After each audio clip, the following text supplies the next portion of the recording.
Bismillahirrahmanirrahim. Assalamualaikum warahmatullahi wabarakatuh. Selamat malam Bapak Ibu mahasiswa PPG Prajabatan Ekonomi FKIP UNS tahun 2022.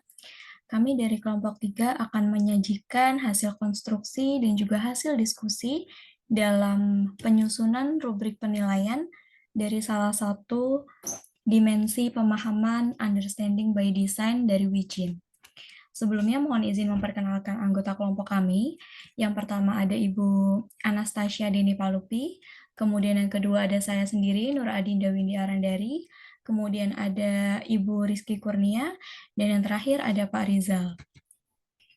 Baik, dalam kesempatan kali ini kami akan menyajikan dari rubrik penilaian dimensi penerapan atau aplikasi. Dalam konsep pemahaman Wijin, dimensi penerapan adalah salah satu indikator untuk bisa mengatakan peserta didik memahami suatu konteks materi.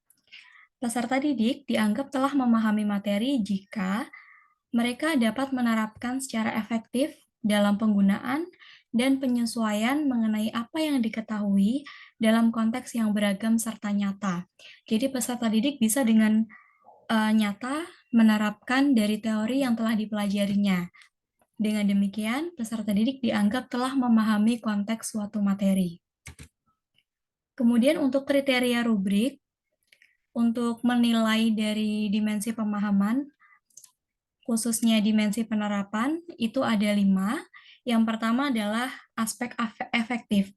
Dari aspek efektif ini artinya peserta didik itu dapat membawa hasil yang berguna dari apa yang dihasilkan. Dari hasil pekerjaan peserta didik ini bisa memberikan hasil yang berguna dari yang ia hasilkan terhadap teori-teori yang telah dipahami. Kemudian aspek yang kedua yaitu efisien, artinya dari hasil pekerjaan peserta didik itu tepat atau sesuai dalam menjalankan kegiatan dengan tidak membuang waktu dan tenaga secara berlebihan. Kemudian yang ketiga ada aspek fasih. Aspek fasih ini berarti bahwa hasil pekerjaan peserta didik itu baik dalam melafalkan ataupun melakukan suatu aktivitas. Umumnya untuk menilai aspek fasih ini adalah dengan tugas penyajian, seperti misalkan presentasi ataupun dalam diskusi kelompok. Kemudian aspek yang keempat itu ada adaptif, yang berarti mudah dalam penyesuaian dengan keadaan dalam proses dan penerapannya. Yang terakhir, aspek anggun. Untuk aspek anggun ini adalah aspek yang paling bisa dilihat secara panca indera secara langsung, yaitu gaya dan tingkah laku yang tepat dan enak dipandang. Kemudian untuk penyajian rubrik penilaian, kami mengambil salah satu materi ekonomi, khususnya di bidang kewirausahaan, di mana peserta didik diberikan penugasan untuk dinilai mengenai penerapan dalam pembuatan bisnis plan model Canvas. Nah, di sini kami berikan contoh suatu template dari bisnis plan model Canvas, tapi peserta didik dibebaskan untuk membuat template yang menarik. Yang terpenting adalah konteks dari bisnis plan ini terangkum dengan benar, dengan tepat, ada 9 kunci, dan lebih lengkapnya nanti akan kami tampilkan dalam rubrik penilaian. Oke, jadi ini adalah rubrik penilaian untuk penerapan peserta didik dalam membuat bisnis plan model Canvas. Di sini kami menggunakan rentang skor mulai dari 1 sampai 4. Untuk peserta didik yang menjawab paling lengkap nanti akan kami berikan skor 4, kemudian kurang lengkap 3, kemudian tidak lengkap 2, dan sama sekali tidak lengkap di skor 1. Seperti yang tadi sudah saya jelaskan, itu ada 5 aspek dalam konsep pemahaman khususnya di penerapan. Yang pertama efektif. Saya akan membacakan dari yang skor tertingginya.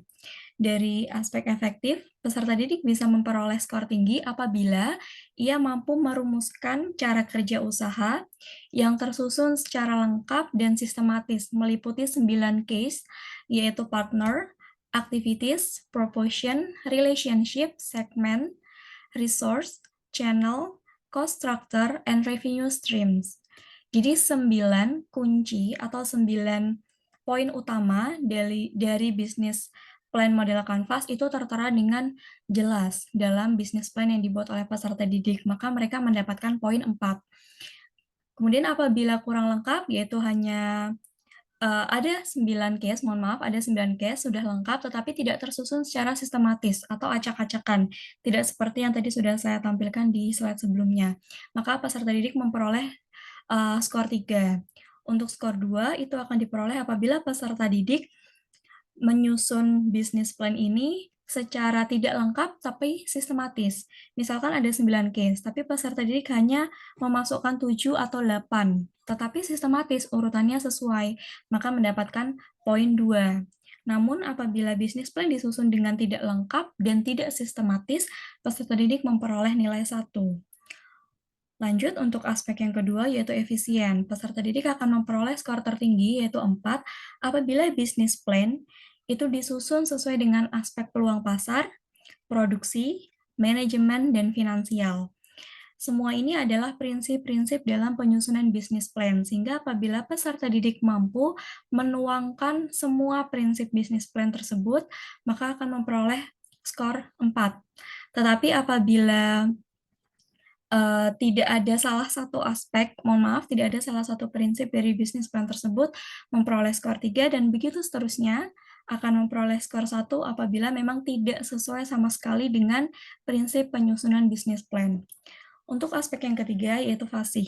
Jadi peserta didik setelah membuat bisnis plan ini, diharapkan bisa menyampaikan kepada audiens mengenai rancangan bisnis plan yang telah dibuatnya.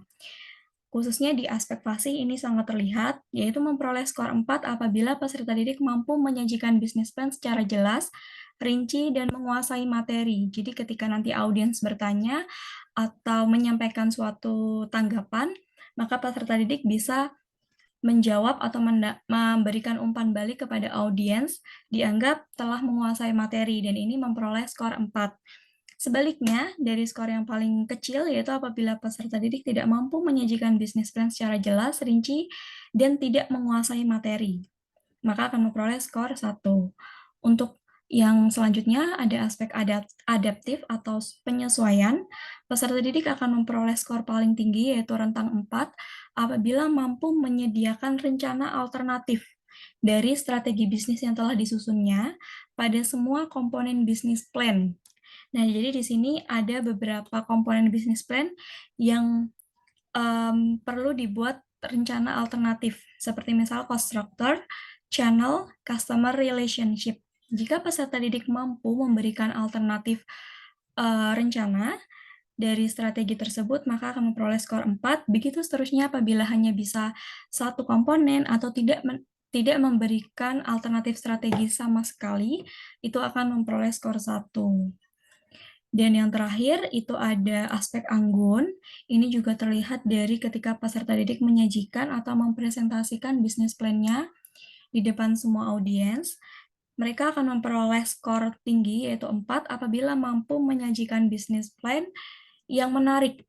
Jadi kalau tadi kan saya sampaikan di depan itu contoh, tapi kalau peserta didik bisa minimal membuat bisnis plan seperti yang tadi kami contohkan, atau bahkan lebih baik, lebih menarik, itu akan memperoleh skor 4.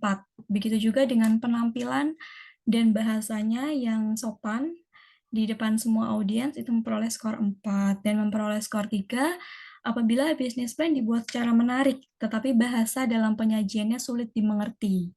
Itu memperoleh skor 3 dan memperoleh skor 2 apabila bisnis plan kurang menarik tetapi penyampaiannya sopan dan terstruktur. Itu mendapatkan skor 2.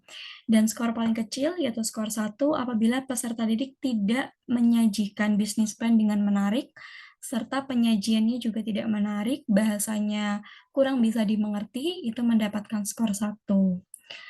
Nah, dari rubrik penilaian ini, kemudian kami menyusun cara scoring-nya, yaitu dari total skor dikali 5. Misalkan peserta didik mendapat skor tertinggi, semuanya. Semua aspek di skor 4. Maka dari 4 ada 5 aspek, mendapatkan total skor 20, kemudian dikali 5 mendapatkan skor tertinggi, yaitu poin 100. Demikian untuk penyajian rubrik penilaian dari kelompok kami. Apabila dari rekan-rekan Bapak Ibu mahasiswa PPG Prajabatan yang ingin memberikan tanggapan, bisa dicantumkan dalam kolom diskusi. Terima kasih atas perhatiannya. Wassalamualaikum warahmatullahi wabarakatuh.